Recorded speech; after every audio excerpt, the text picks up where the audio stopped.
దాని ఇంపాక్ట్ ఇక్కడ కనబడుతుంది.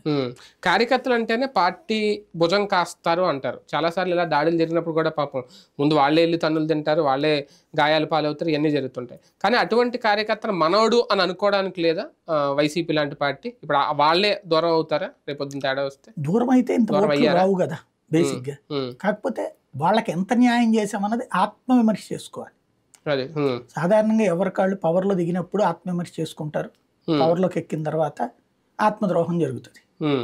కాబట్టి దీన్ని ఎంతవరకు సీరియస్గా తీసుకుంటే, ఇప్పుడు తిట్టుకుంటాడు జగన్ని, ఏం జరిగిందంటే సింపుల్ లాజిక్, ఇంతకుముందు 100 ఓట్లు వేయించినోడు ఇప్పుడు వాడి వరకు వాడు ఓటేసి ఊరుకుని ఉంటాడు.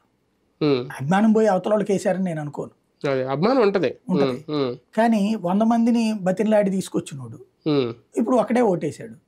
Simple logic. అది కార్యకర్త అంత సీరియస్ ఎఫర్ట్ పెట్టకపోవడానికి కూడా జగనే కారణం అనుకోవాలా? స్థానిక నాయకత్వాన్ని అక్కడ ఉన్న ఎమ్మెల్యే అభ్యర్థి ఎంతవరకు కారణం అనుకోవాలి? ఇవాళ గెలుపు అయినా మొన్నటి గెలుపు అయినా ఈసారి ఓటమైనా నా దృష్టిలో అయితే జగనే. మిగతా వాళ్ళందరూ నిమిత్త మాత్రులు. పార్టీ ఒక దశ దిశ నిర్దేశం